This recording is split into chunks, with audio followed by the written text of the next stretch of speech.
Come and listen to my story about a man named Jed. A poor mountaineer barely kept his family fed. And then one day he was shooting at some food, and up through the ground come a bubbling crude oil, that is, black gold, Texas tea. Well, the first thing you know, old Jed's a millionaire. The kinfolk said, Jed, move away from there. Said, California is the place you ought to be. So they loaded up the truck and they moved to Beverly Hills, that is, swimming pools, movie stars. The Beverly Hillbillies.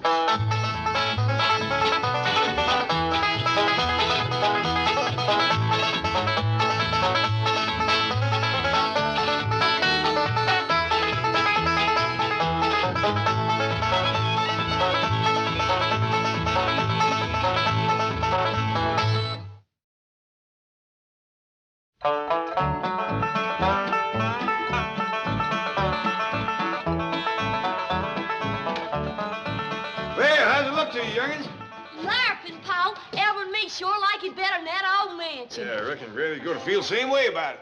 Well, not me. Give me city living anytime. Well, we ain't got things in working order yet. Did you prime the pump? Yes, sir. Lay a fire in the fireplace? Yes, sir. Well, now, I want you to go out and get some wood and lay it by, because the first thing your Granny's gonna want to do is start cooking. Yes, sir. And bring them guns and put them up on a wall in there. The place won't seem like home to Granny without them guns on the wall. I'll take care of that right away, Uncle Jed. Ellie Mae, we'll leave the pots and pans to you. Yes, sir, Pop. Mr. Clampetts! Mr. Clampetts! Well, morning, Miss Drysdale. What is this? Well, there's a cabin, just like the one back home. But this is Beverly Hills. You have a mansion. Why do you want this? It's a surprise for Granny. You see, today is her birthday, and she's been kind of homesick for the hills lately. Then why don't you take her back to the hills? Well, we was gonna do that, but your husband was dead set against us leaving. Milburn? Yes, ma'am. He's the one that thought of bringing his cabin here. Milburn? Yes, ma'am. He had one of them movie companies to build it. He'll pay for this. Yes, ma'am. He already had. What? Well, I tried to argue him out of it, but he said it was his birthday present to Granny. I'll give him a birthday present. Well, doggy, he's born the same day as Granny, huh? You got a surprise for him? Have I ever? Well, he'll be back directly. Him and Miss Jane is taking Granny for a ride whilst we get the cabin ready to surprise her. And it wasn't easy. Getting that little woman out of the house was harder than getting a hot mule out of a cool barn.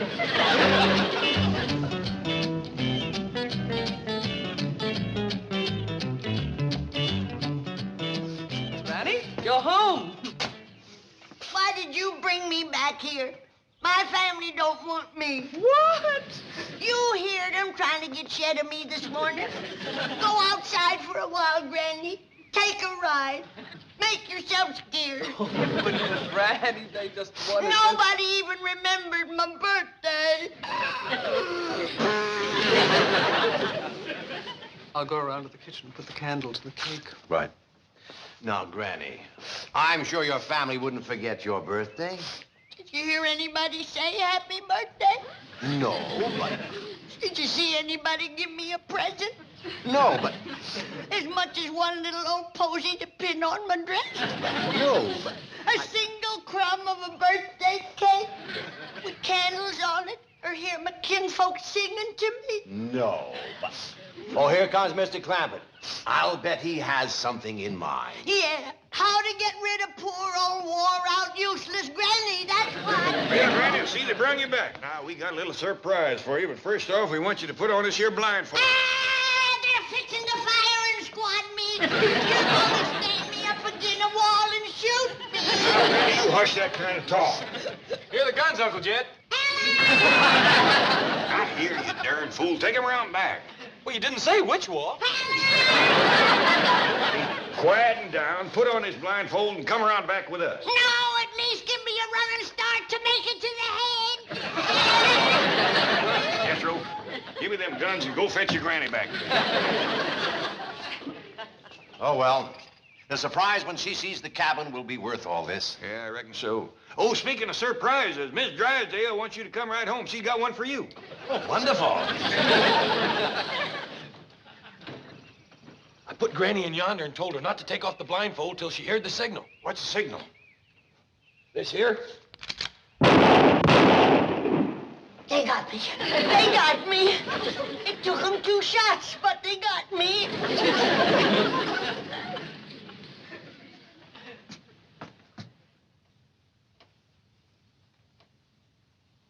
It's the cabin.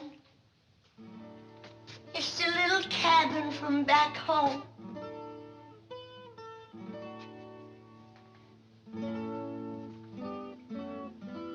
I've done went to heaven. Thank you. It's just like I always hoped it would be. Here comes Miss Jane with the cake. I didn't know how many candles to put on it, Mr. Clampett. I don't believe you told me Granny's exact age. Well, I don't believe anybody knows, but that looks like enough to keep her happy. Oh, can we light 'em now and go in singing? I think we ought to wait for Mr. Drysdale. This whole thing was kind of his doing. Now, please, Margaret, it's Granny's birthday.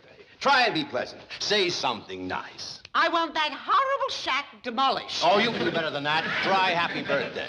Milburn, have you no civic pride, no sense of social responsibility, placing that monstrosity in the very center of Beverly Hills? Well, it's just till Granny gets over her homesickness. Believe me, it's a temporary thing. Now, come on. Is that a promise? The cabin is only temporary?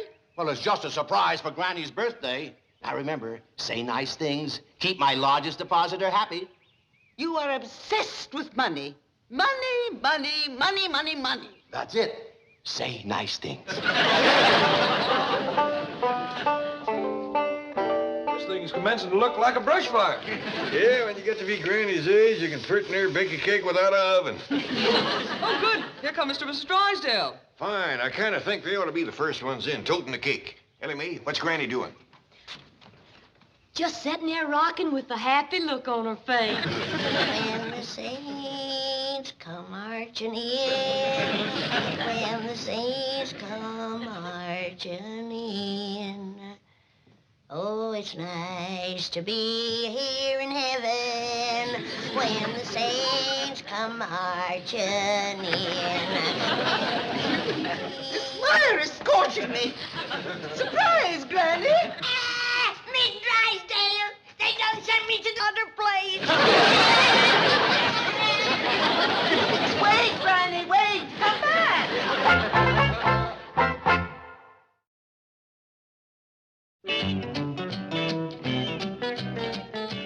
Margaret, I want to thank you for helping to surprise Granny. And what a surprise it was. What is so amusing? Well, I thought it was kind of funny the way she took one look at you and thought she was in... Have your little laugh, Milburn. But don't forget, I want that wretched hovel obliterated before the week is out. Yes, dear. Just as soon as Granny gets over her homesickness. Before the week is out. Now, dear, let's not raise our voices in front of strangers. What strangers? That one?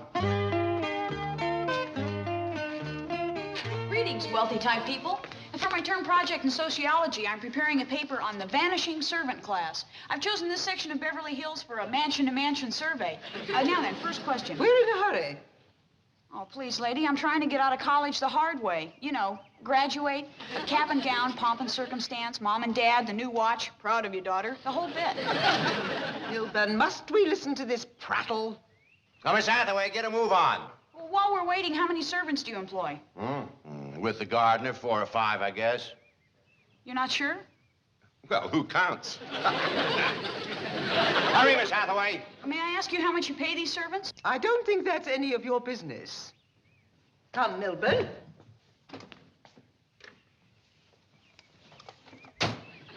Did you employ more or fewer servants 5 years ago? Did you pay them more or less than now?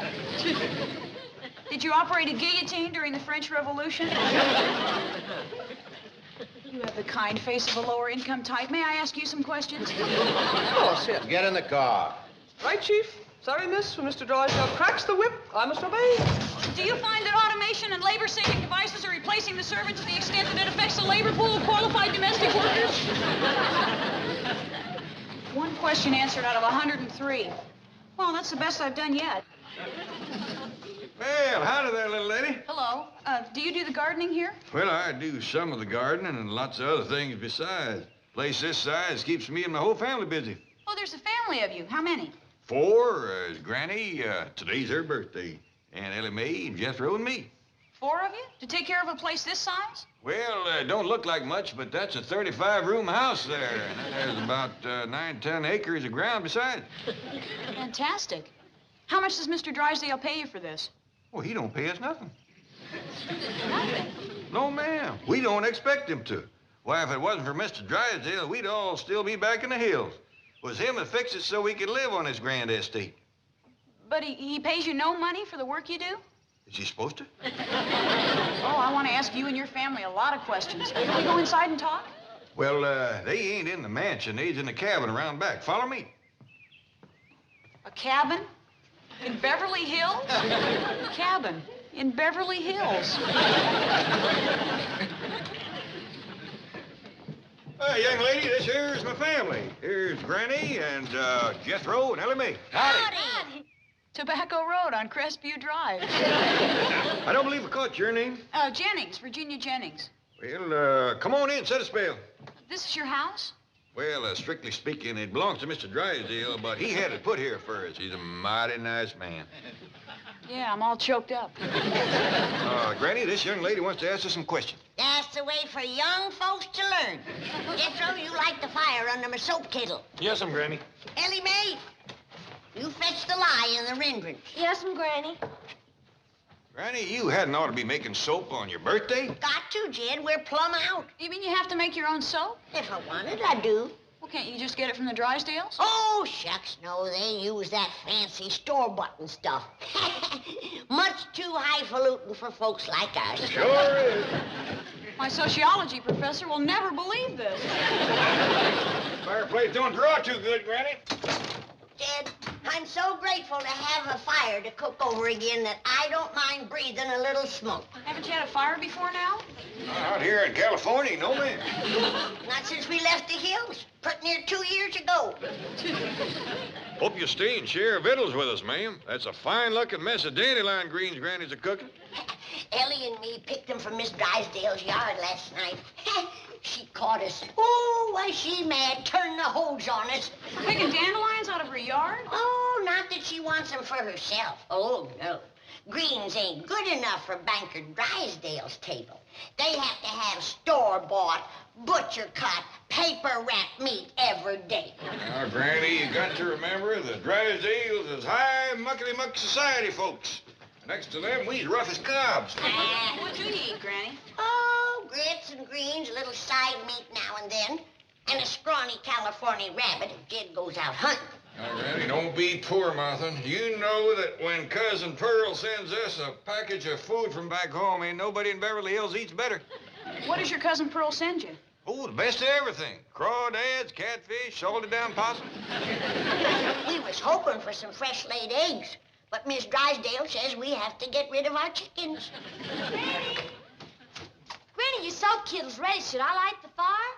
Not until I check the wind, Ellie. If it's blowing over toward the Drysdales, we better hold off. The smell of Granny's soap cooking just naturally drives that woman into a rage and fury. This whole situation is an incredible anachronism. It's medieval Europe. It's feudalism. It's serfdom. You are vassals enthralled to a liege lord. How can this despicable anomaly exist in an enlightened 20th century America? Doggy. Did you ever hear such big words come out of such a little girl? Well, May, if you went to school, you could talk like that. You never went to school? Oh, not more than a day or two. In your whole life? That's right. Granny, may I come back later today? You betcha. We're gonna fire up my birthday cake again and open up my present. I'd like to bring a camera, a tape recorder, and a sociology professor. Well, now, I can't let you give me no camera or recorder, but I will take a look at that sociable professor. Jethro, you hadn't ought to fire it up without checking the wind. It's heading straight for the Drysdale place. Oh, I'm sorry, Uncle Jed. Well, you stir the soap so it won't scorch, and I'll get a bucket of water and douse the fire. Yes, sir.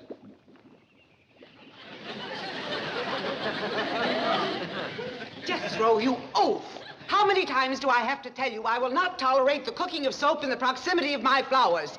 When will you peasants learn? Now get this mess out of here, you churlish lout! Do not despair, noble peasant. Never again will your handsome head cower beneath the bludgeon of the oppressor, nor your strong limbs chafe at the fetters of serfdom. I shall return and liberate you. What was she talking about? Near as I can figure out, she don't want us making soap neither.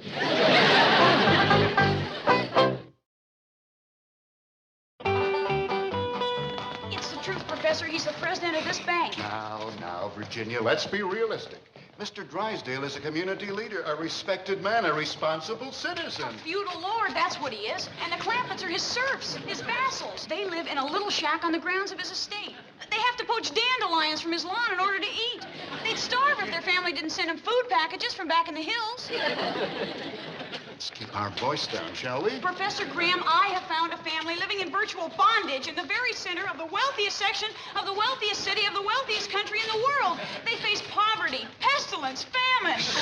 Jenny, lower your voice. The four horsemen of the apocalypse are riding the boulevards of Beverly Hills, and he wants me to lower my voice. I say, let's storm this Bastille. Let's liberate the prisoners of the tyrant Drysdale. Let's show him this is the land of the free and the home of the brave. Let's get out of here. Down with Drysdale, the despot! Yeah, let's get him. Oh, Margaret, will you change records? I've listened to you sing the hillbilly blues till it's coming out of my ears. But I put the cabin where no one can see it. All right, you can see it. Well, why did you go over there? Well, let them cook soap. They're clean people. Excuse me, Chief. The young lady who was up at the Clampett mansion is here with the sociology professor.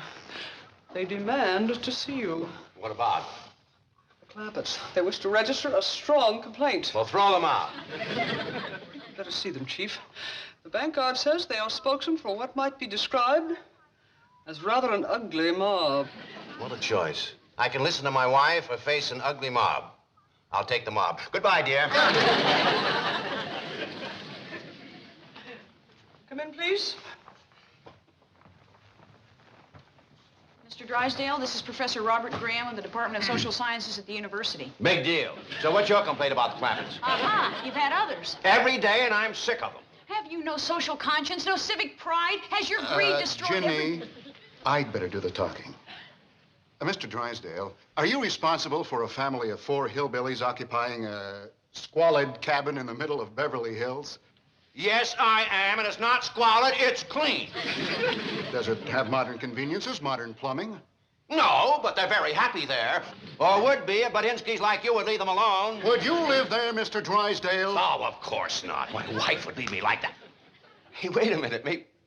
No, I still couldn't live the way the Clampetts do. The food they eat. And yet you expect your neighbors to tolerate a condition like that in the most fashionable street in Beverly Hills. But you can't see them from the street. I was very careful to put the cabin behind some trees. Ask him about their wages. Yes. Is it true that not one of them earns even a minimum salary? So what? They don't need money. They wouldn't know how to handle it if they had it. I take care of all their needs. Anything they want, they come to me. Well, Professor, have you heard enough? I think so. Well, I think so, too. And next time, keep your nose out of other people's business. The Clampetts are staying right where they are. We'll see about that, you tyrant. Caesar had his Brutus, Charles I is Cromwell, and Drysdale will have his Ginny Jennings.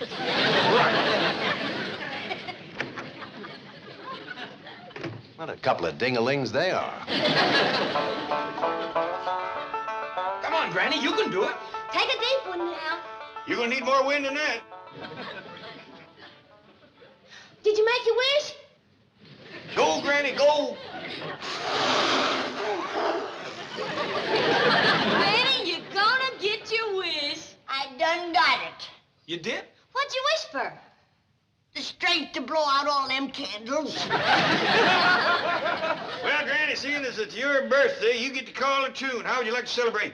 With a floor raising, window rattling, rafter dusting, floor shaking, square dance. Yeehaw! Come on, young'uns, let's make some room. Hey, wait a minute. Hey, Granny, wouldn't you rather dance up in the mansion? There's more room and a stouter floor. No, Jethro, it will seem more like old times here in the cabin. Come on, let's get busy.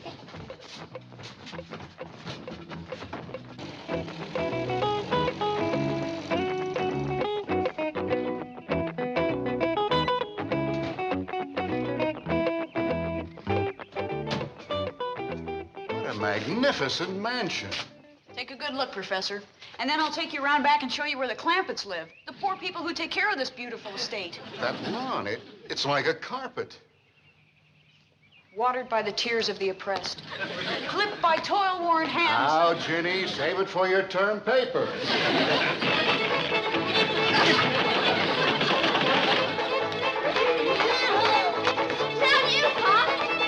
Cut loose with some fancy foot stomping, Uncle Jed. Show them good weevils what for.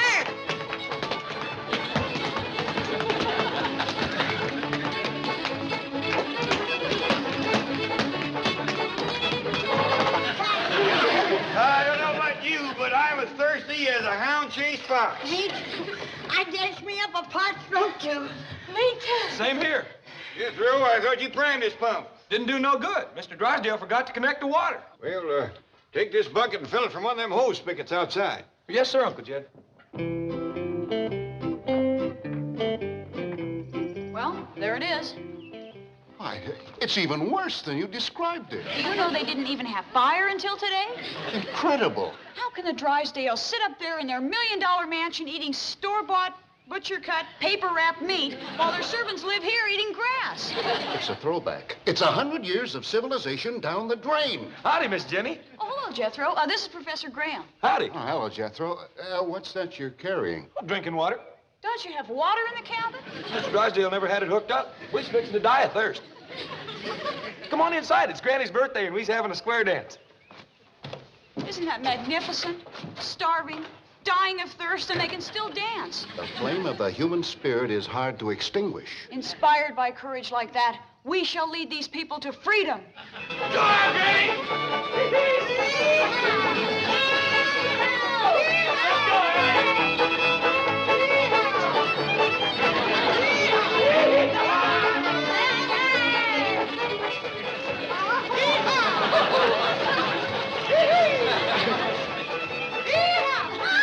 Blow up me, you vile beast! Stop this racket!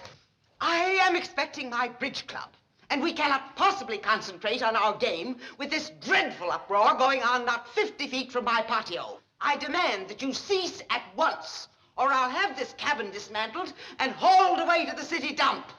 But, Miss Drysdale, it's Granny's birthday, and... That is my ultimatum. Terminate this cacophonous din instantly and permanently, or else. Jed, does that mean we can dance or we can't dance? It means we can't dance. It means we must dance. What? If the chains of bondage are to be broken, let us break them now. But I thought you said we had to dance. We do, and we shall. But not here in this squalid cabin, no. We shall dance in that magnificent mansion. Yeah, I'm for that. Follow me. We'll dance the dance of defiance. Ginny! Granny, you ever hear that dance? No, but if I can watch her for a minute or two, I'll be able to pick it up. Come on, everybody. We're getting too crowded in here anyway.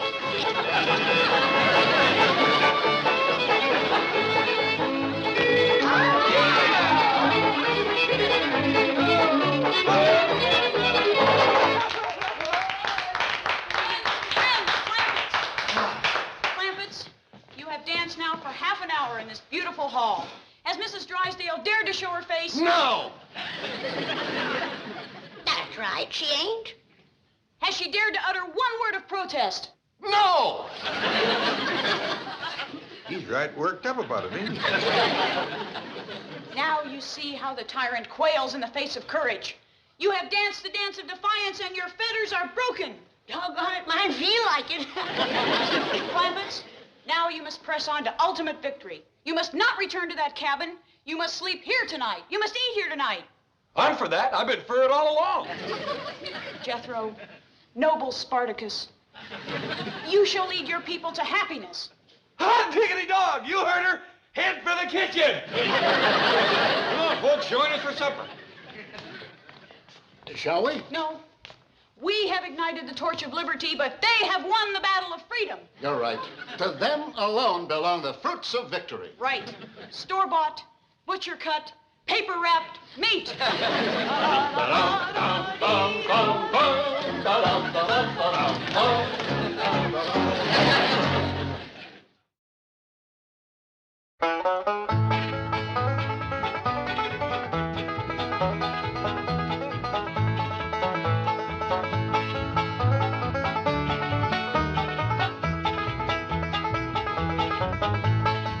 it's time to say goodbye to Jed and all his kin. They would like to thank you folks for kindly dropping in. You're all invited back next week to this locality to have a heaping helping of their hospitality. Hillbilly, that is. Set a spell. Take your shoes off. You all come back now. Here? This has been a Filmways presentation.